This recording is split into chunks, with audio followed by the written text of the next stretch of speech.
Hey, my dear horror story lovers, I've brought you a brand new story today. I hope you'll enjoy it. If you like it, don't forget to comment and subscribe. I never thought I'd end up working the night shift at a McDonald's in Fairview, Indiana. When I left home for college, I told myself I'd never move back to this town. I had plans, real plans. I wanted to study communications, maybe get into journalism, move to Chicago, and write for a local paper. But plans don't mean much when reality keeps changing the rules. My dad passed away my sophomore year from liver failure. It was sudden, though not exactly a surprise. He'd been drinking since I was a kid, the kind of drinking that turned dinner tables into war zones and birthdays into apologies. After the funeral, Mum sold our house and moved into a small one-bedroom near the river. She worked double shifts at the hospital, and even then, she barely made rent. So when my student loans fell through that spring, I came back to Fairview, back to the one place I swore I'd never return to. The McDonald's on Route 9 was the only place hiring full-time. It sat on the edge of town, right across from an old pawn shop and a half-abandoned strip mall where the lights never worked.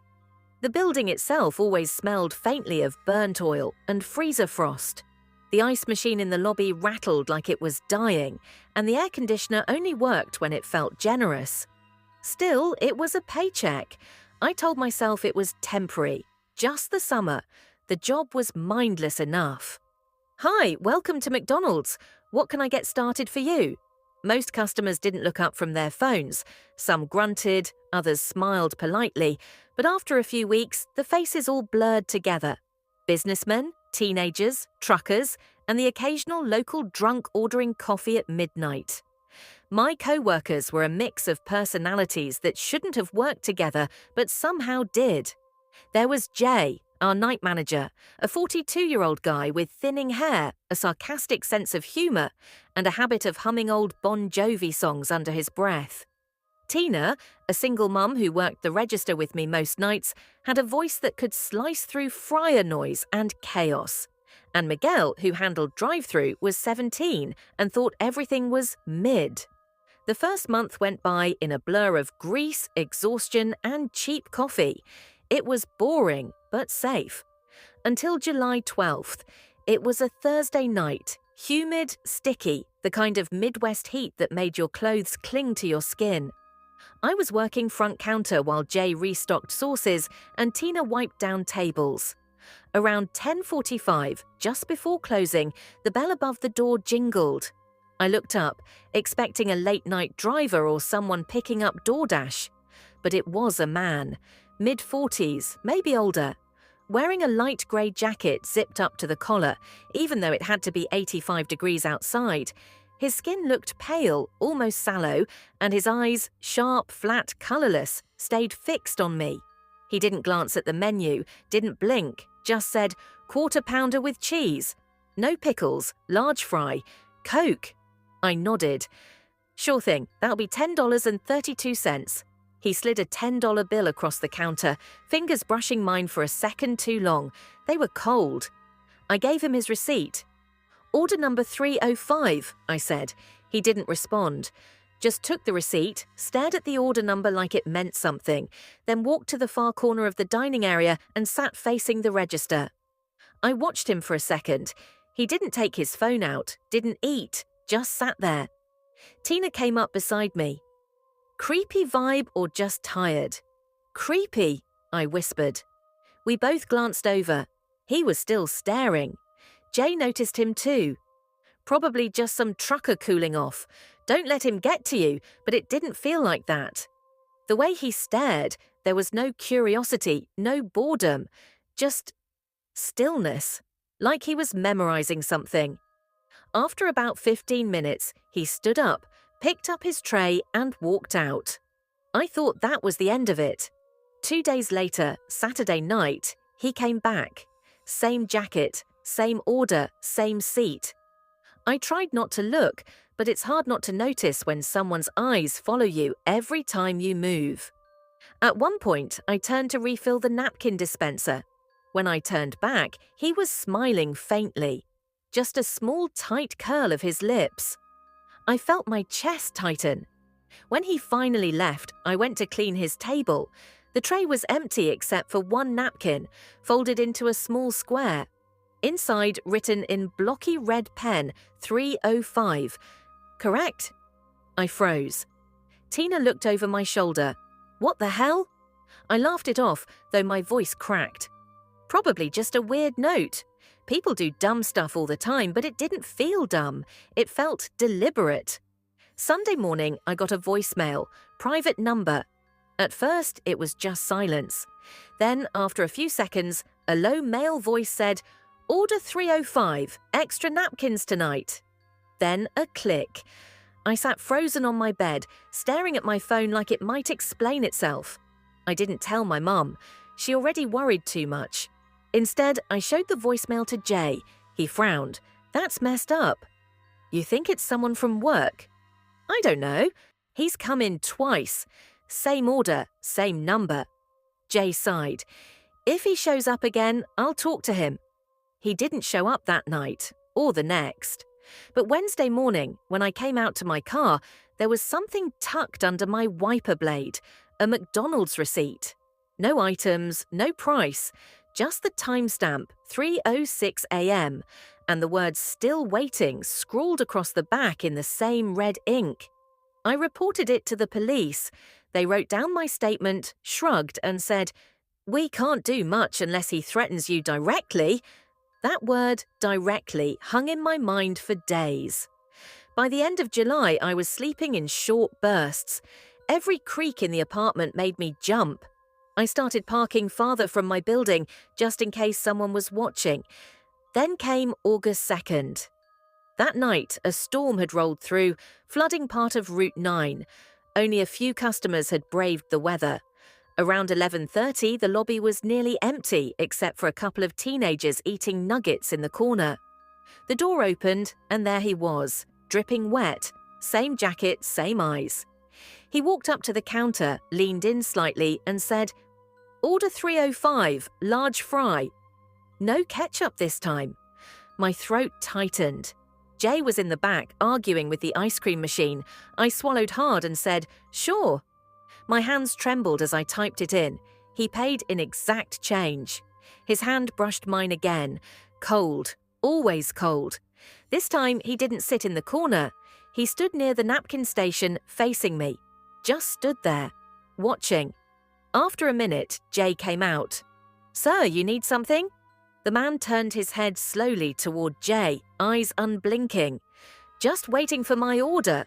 Jay gestured to the bag. "That's yours." The man looked at me again, then at the receipt. "Order number 305, he said quietly. "Never forget that." Then he walked out. Jay exhaled. "What's his deal?" I didn't answer. 2 nights later, our closing shift ran late. Tina was finishing the mop bucket while I counted the drawer. Around midnight, she called out, "Hey, someone's by the dumpster." I walked over to the window near the play area. Lightning flashed, and I saw him, standing motionless by the trash bins. The rain slicked his jacket to his body, but he didn't move, didn't flinch. His head tilted slightly, like he was listening.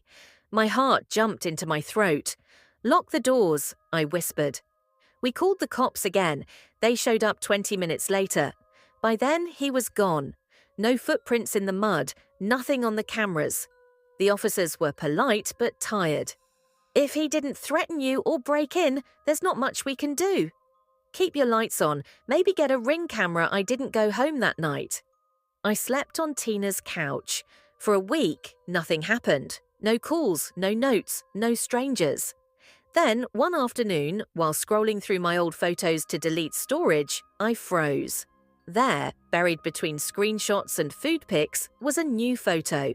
I didn't take it. It showed me at the register, smiling, wearing the red McDonald's visor, taking an order, timestamp July 12th, the day he first came in.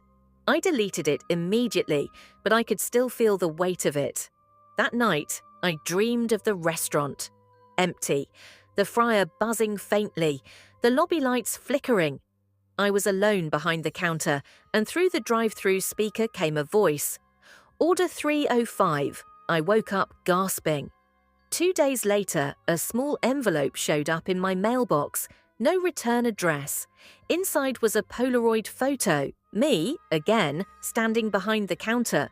But this one was closer, sharper, like the person taking it was right there, maybe just across the counter. On the back, written in jagged black ink, Order 305, never closed. I quit that night. Told Jay I couldn't do it anymore. He didn't even argue, just nodded, said, "I get it," and told me to drop off my uniform later. For a few days, I stayed inside, curtains drawn, phone on silent. Every noise felt like a footstep. Then, last night, the power flickered around 2 a.m. I got up to check the breaker and froze when I saw the light from my kitchen window. Someone was standing outside, not moving. A figure in a grey jacket. And taped to the glass from the outside, just beneath his hand, was a McDonald's receipt. Order number 305, status, preparing. By the time the police arrived, he was gone. But they found muddy footprints leading from the window to the street. And this morning, when I opened my door to leave for work, just to feel normal again, there was a new envelope on the welcome mat. Inside was another Polaroid, me sleeping. On the back, written in the same black ink, Order 305, served cold. I don't go outside anymore. I keep the blinds shut, doors locked, lights off. Sometimes I still hear the bell from the restaurant, door in my dreams. That tiny chime, the hum of the fryer, and that voice, steady, calm, inevitable, whispering through the static of memory. Order 305, ready for pickup.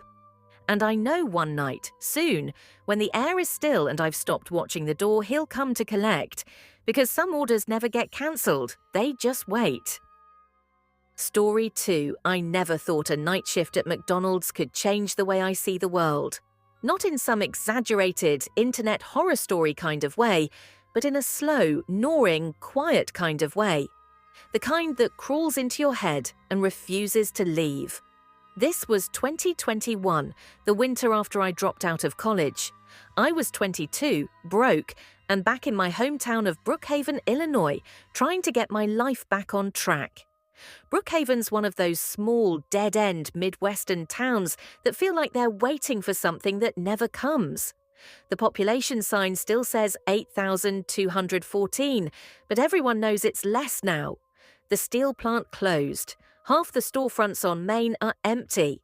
The biggest building in town is the Walmart Supercenter, and the only place that's ever hiring is the McDonald's off Route 31, right next to the highway on Ramp. That's where I ended up. After my dad passed from liver failure, Mum's hours at the nursing home barely covered rent. I'd been working day shifts at the gas station, but when they cut hours, I needed something more. My friend Evan, we'd gone to high school together, was the assistant manager at McDonald's. He said he could get me on the overnight crew. "It's chill, man," he told me. "After midnight, it's just truckers and the occasional cop. We play music, clean up, do the drive-through. Easy money," I said yes. At first, it really was easy. The night shift ran from 10:30 p.m. to 6 a.m. It was usually me, Evan, and Sabrina, our shift lead. She was in her mid-30s, smoked like a chimney, and had this tired but funny vibe. The kind of person who'd call you kiddo, even if you were 22. The routine was simple: restock fries, mop floors, take drive-through orders, and make sure no one passed out in the lobby. The pay sucked, but it felt good to have somewhere to go, to do something that didn't remind me of how stuck I was. Then came January 14th. That night started with sleet hammering the windows and the parking lot buried under grey slush. I clocked in at 10:42 p.m, shaking off the cold. Evan was already there, leaning against the counter with his McCafe cup. "Bro, you're late," he said, smirking. "Traffic," I muttered. "Some idiot spun out by the light." Sabrina was in the back, counting inventory. "You two clowns gonna gossip or you gonna start prepping fries?" she yelled. Evan laughed. "See what I deal with?" It was routine, familiar, the smell of fryer oil, the low hum of the ventilation fans, the radio playing some old pop station. We talked about football, about Evan's new girlfriend, about how the soda machine was leaking again. Normal stuff. But around midnight, I noticed something. The old Ronald McDonald statue, the one sitting on a bench out front, was facing the wrong way. Normally, he faced the road, waving at cars. That night, he was turned toward the restaurant, his plastic smile gleaming in the reflected light. I pointed it out to Evan through the drive-through window. Did someone move him? He leaned closer. Huh? Probably the maintenance guys at midnight. Dude, who cares? He grinned. Maybe he got tired of watching traffic. I tried to laugh, but the thing was, the statue's base was bolted to the concrete. I'd seen it when we swept out front in summer. You couldn't just pick it up and turn it. Still, I let it go. By 12:30, the roads were empty. The snow had picked up again, and the world outside looked grainy and quiet, like an old photograph. Sabrina was smoking behind the building, and Evan was mopping near the play place, humming some stupid song. That's when I heard the drive-through bell ding. "Welcome to McDonald's," I said automatically, putting on the headset. "Can I take your order?" Silence, then crackling, static. "Hello," I said. Through the static came this soft sound, like someone breathing, slow, wet. I froze. "Sir? Ma'am?" No response. Then a whisper, barely audible. "You left the door unlocked." I ripped the headset off. "Evan!" He looked up. "What? Did you just mess with the drive-through audio?" "No, why?" I told him what I heard. He frowned, set the mop aside, and grabbed the headset. "Probably interference," he said, but his voice didn't sound sure. He listened for a few seconds. "Yeah, it's just… Wait, hello?" A pause, then faintly, "Smile." He yanked the headset off and threw it on the counter. "Okay, what the hell was that?" Sabrina came back in, brushing snow from her coat. "What's going on?" "Somebody's screwing with the drive-through," Evan said. She sighed. "It's probably some teenagers. Cameras will catch 'em, but when she checked the monitor, the feed was black. Every camera, just static." "That's new," she muttered. "System must have glitched." The rest of the night felt heavier after that. The radio kept cutting out. The lights flickered once or twice, nothing major, but enough to make me feel watched. At 2:15 a.m., I went out back to take the trash. The cold hit like a slap.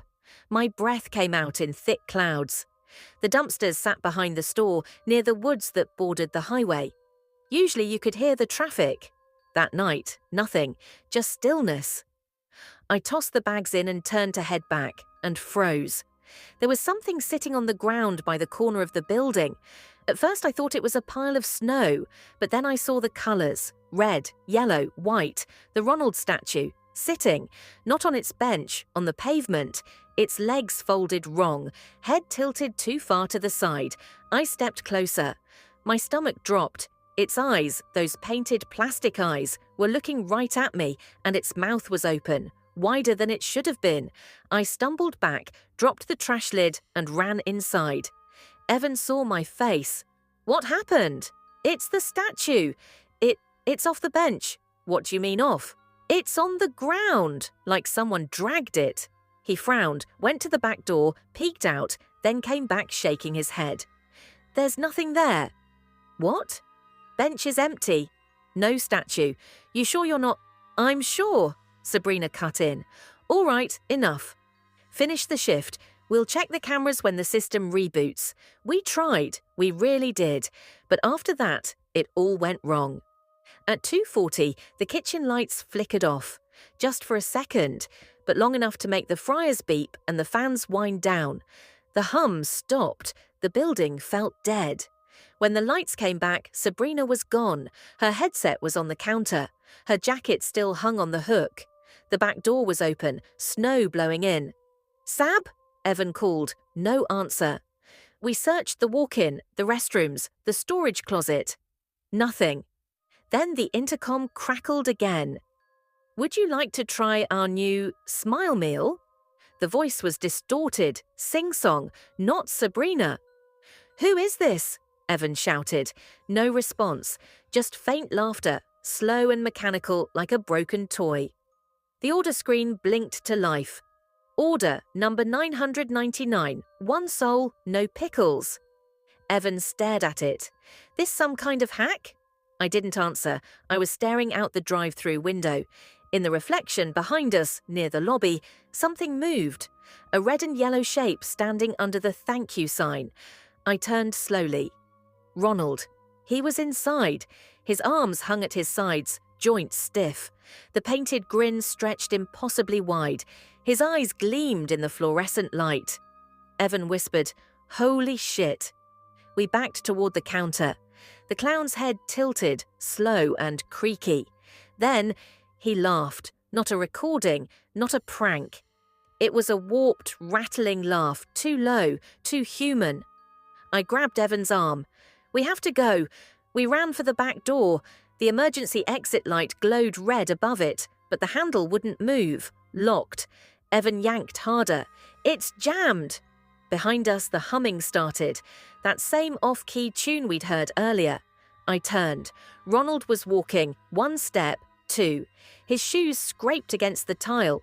His movements were wrong, jerky, puppet-like.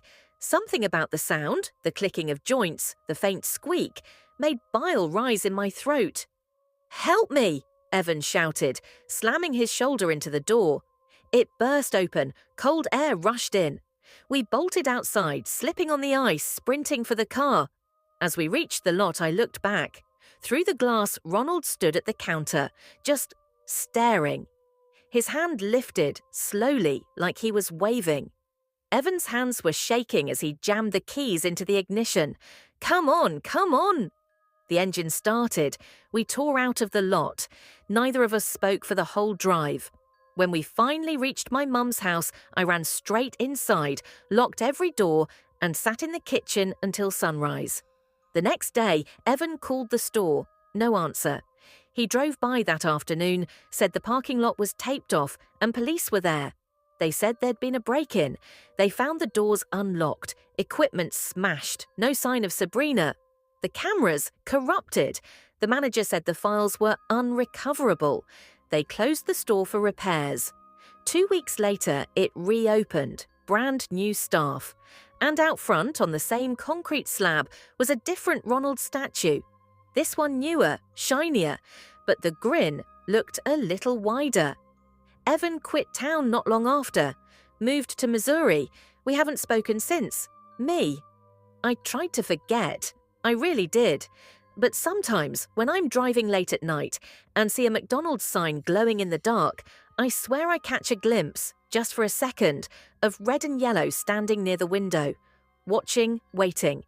And every time I look away before he waves, because I know he will. Story 3. I never thought a McDonald's could be the kind of place that would leave me afraid to sleep at night. But then again, I never thought my life would lead me to working nights at one in the first place. It was February 2021. I was 33, living in a one-bedroom apartment above a laundromat in Coldwater, Michigan. My husband, Drew, had walked out 2 years earlier after his construction job dried up and his drinking got worse. He left a note on the kitchen counter that said, "I'm sorry, I can't keep trying," and that was the last I ever heard from him. Since then, it had been just me and my daughter, Abby. She was 8, sweet, smart, and tougher than she should have had to be. I worked 2 jobs to keep us afloat. Mornings at a nursing home doing laundry for residents, nights at the McDonald's off Route 12 near the old fairgrounds. It wasn't glamorous, but it paid the bills, barely. That night started like any other. My feet ached. The fryer smell was already baked into my uniform, and the drive-through speaker kept cutting out mid-order. But it was payday, and that meant Abby could get a happy meal after my shift. That was our little thing. Friday nights meant fries, a toy, and her chattering the whole way home about school. I remember texting my co-worker, Tasha, that I'd close up solo that night. She'd been dealing with her mum's chemo appointments and needed the time. We usually had a few people on till midnight, but it wasn't uncommon for management to leave one person to finish cleaning and locking up. Coldwater wasn't exactly a busy town. The night felt heavy, though, the kind where the air outside freezes before it hits your lungs. The store was empty by 10:30. No cars in the lot, no customers walking in, not even the late-night regulars. Just the hum of the refrigerators and the occasional creak from the roof. I was wiping down the front counter when I heard the door chime. It startled me. I hadn't heard a car pull up. A man stepped inside, tall, over 6 feet easily. He was wearing a dark green jacket with a McDonald's logo on the breast, but I'd never seen him before. His hair was grey at the roots, slicked back, and his skin looked pale, almost rubbery under the fluorescent lights. He carried no bag, no hat, no phone, just stood there smiling. "Evening," he said.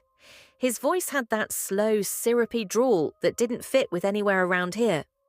"Hey there," I replied, forcing a smile. "Sorry, lobby's about to close, but I can still take your order." He kept smiling, didn't blink. "You the night girl?" I hesitated. "Yeah, I close." He nodded slowly, eyes fixed on my name tag. "Melissa." He said it like he was testing the sound of it. "You're new." "Been here a year and a half," I said, stepping back slightly. "You been here before?" He tilted his head. "Oh yeah, been coming around a long time." Something about how he said it made the hairs on my arms lift. "All right," I said, tapping the register. "What can I get you?" He leaned on the counter, his hands too long, fingers bent strangely. "Don't need food tonight," he said softly. "I'm here for the little one." I froze. "What?" "The little one," he repeated, eyes gleaming. "Brown hair. Wears the red coat. You pick her up from the after-school program on Tuesdays?" My throat tightened. How do you know my daughter?" He smiled wider. His teeth were uneven, grey at the edges. "Everyone knows Abby." "She's special. Smart like her mum." I took a step back. "You need to leave." He didn't move, just looked around the empty restaurant. "You know, they don't make 'em like this anymore," he said, tracing a finger along the countertop. "The old ones?" With the fry smell that never leaves, the lights that hum. It's perfect for games. My heart was hammering. I said leave now. He sighed like he was disappointed. "I left something for her." He reached into his jacket pocket. I grabbed for the phone behind the counter, ready to dial 911. But he pulled out a small red Happy Meal box and set it down carefully. The cardboard was damp, the logo smeared, like it had been sitting in water. "I made this one myself," he said, still smiling. I didn't touch it. "Get out." "I'm calling the cops." He looked up at the ceiling, then back at me. "You can call whoever you want. They won't come this time." Then he turned and walked out. No car, no sound of footsteps crunching the snow outside. He was just gone. I locked the doors immediately. My hands were shaking so bad I could barely hold my phone. I called the police anyway. Officer Jameson, who I knew from around town, showed up about 15 minutes later. By then, I'd worked up the courage to look inside the Happy Meal box. There wasn't food inside, just a small plastic doll. The kind you'd get from a claw machine, but its face, it was carved over, melted maybe, with red marker or something darker smeared where the eyes should have been. Around its neck was a tiny piece of paper tied with string. It read, "She's already playing." You just can't see it yet. Jameson took one look at it and muttered, "Sick freaks." He searched the area, checked the security footage. Nothing. Cameras had glitched around the time the man came in. Just static. They filed a report, but nothing came of it. I took Abby home that night and didn't sleep a minute. I checked every window, every door. She kept asking, "Mum, why are you scared?" I didn't know how to answer. 2 weeks later, I was driving her home from school when she said, "Mum, I saw the McDonald's man again." My stomach dropped. "What man?" "The tall one." With the funny skin. He was at the playground fence. I slammed on the brakes. "What?" "When?" "Today." He waved. I called the police again. They sent another patrol. No one matching his description was ever found. After that, I switched to day shifts, moved apartments, changed schools. But Abby, she wasn't the same. She stopped eating McDonald's completely, said the smell made her sick. She started drawing things too, doodles of the restaurant, the red box, and that man with no eyes. 6 years passed. Abby's 14 now. We live in Lansing. She's quiet these days. Brilliant still, but she doesn't talk much about her childhood. Sometimes I'll catch her standing in the doorway to her room, staring at the floor like she's waiting for something. Then, last month, something happened. She came home pale and shaking, holding a paper bag. "Where'd you get that?" I asked. She said, "A man gave it to me outside school. Said it was for me, said to tell you hi." My chest turned to ice. I opened the bag. Inside was a single McDonald's toy, the kind they'd discontinued years ago. A small plastic chicken with a painted-on smile.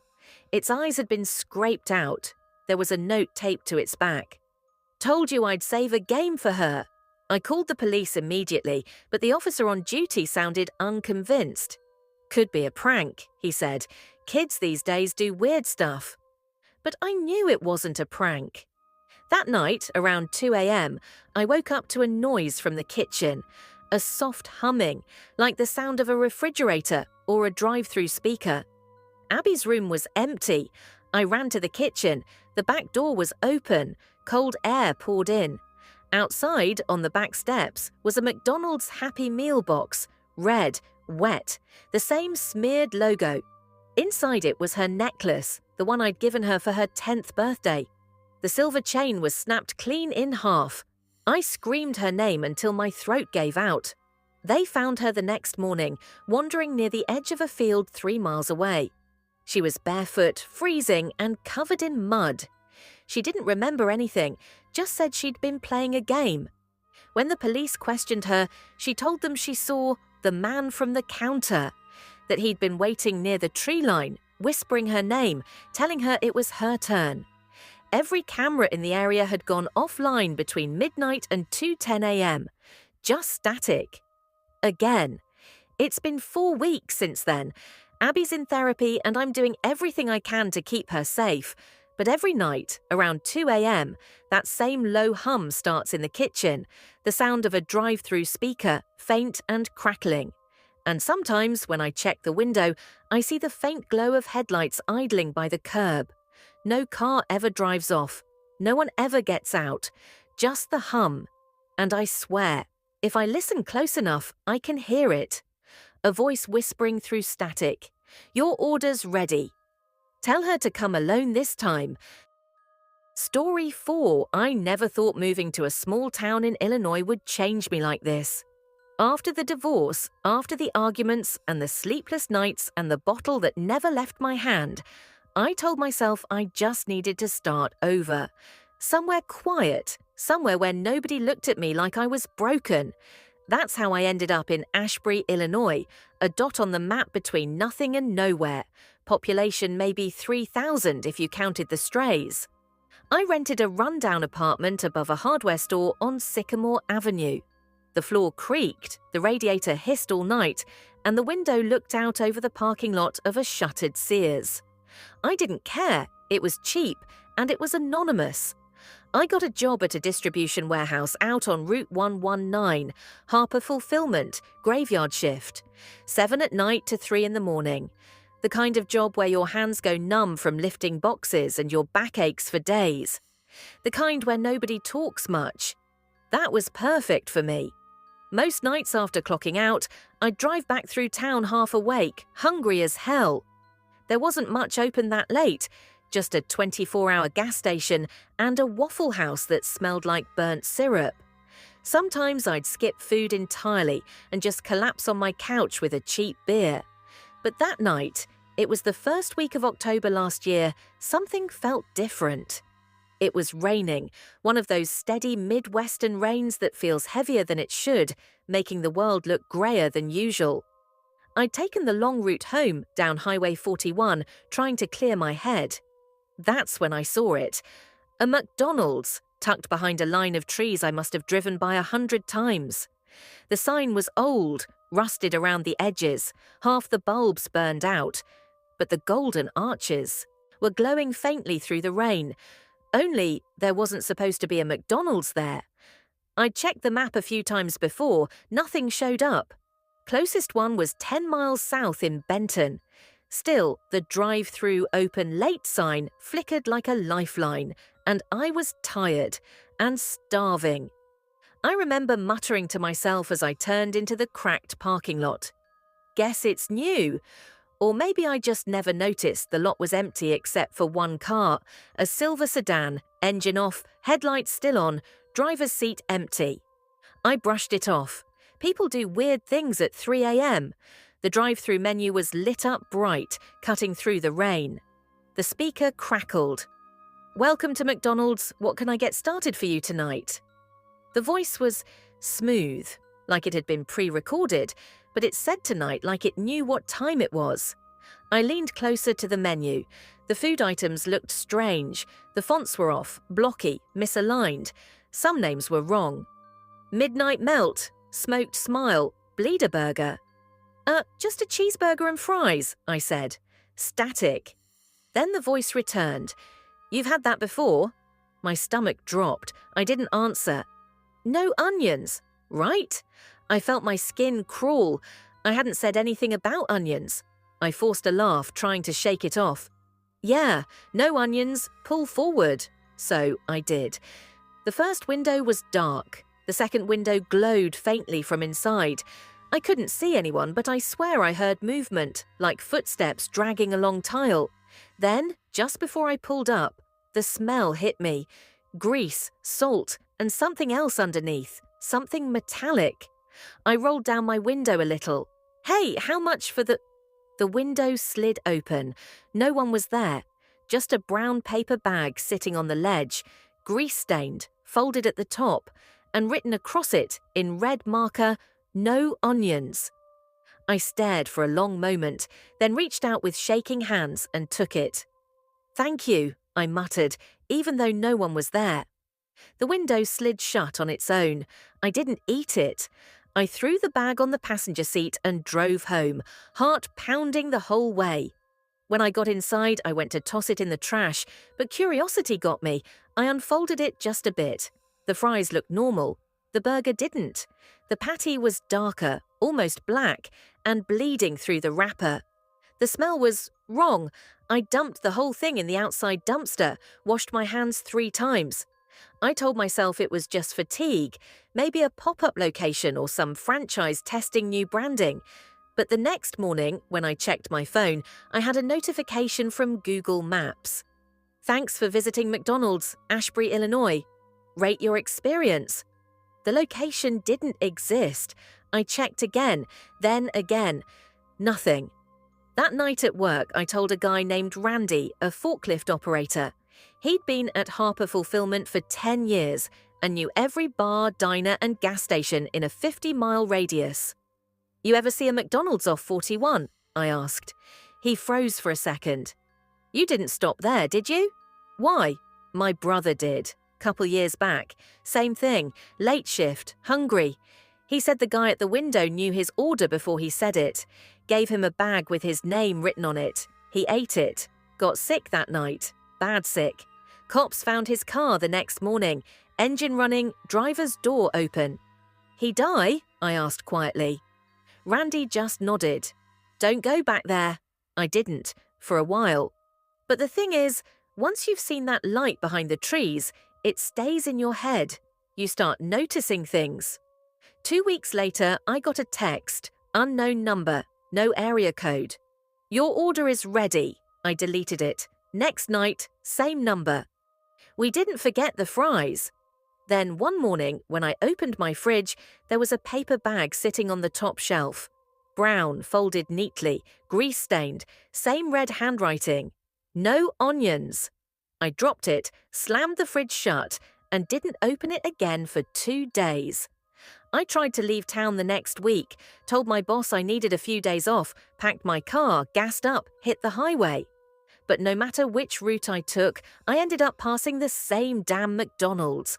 Always just behind a curve, always glowing faintly through the rain. By the third time, I was shaking so bad I had to pull over. I stared at the lot through my windshield, and I swear, I could see people inside, sitting at the tables, faces turned toward the window, but they weren't moving. I rolled down my window a crack. From somewhere far off, the drive-through speaker hissed, "Come back. We made it just the way you like it." My phone buzzed again. McDonald's, Ashbury, Illinois. Order confirmed. When I got home that night, I tried to tell Randy. He wouldn't look at me. "You didn't eat it, right?" he asked. "No?" "Then maybe you've still got time." "Time for what?" "To not be the one behind the glass next time." He didn't come in the next shift. HR said he quit unexpectedly. I checked his locker before I clocked out. Inside was a McDonald's bag, fresh grease stain, same red writing, no onions. I don't remember driving home that night. I don't remember sleeping. But I do remember waking up at 3:14 a.m. to the sound of my doorbell. When I opened the door, there was a bag on the mat, and standing just past the streetlight, through the drizzle, was someone wearing my jacket, my work badge, my face. He smiled, held up a second bag. "You forgot your order." And before I could speak, he turned and walked toward the darkness. The next morning, my car keys were gone. My phone had a new message. "Thanks for visiting." And when I opened Google Maps, the little blue dot that shows your location wasn't in my apartment. It was sitting right on top of the McDonald's logo. If you ever find yourself driving through Illinois late at night near a town called Ashbury and you see those arches glowing behind the trees, don't pull in. Even if you're starving, even if it's raining, even if the voice sounds familiar. Because once they take your order, they remember you, and sooner or later they'll want seconds.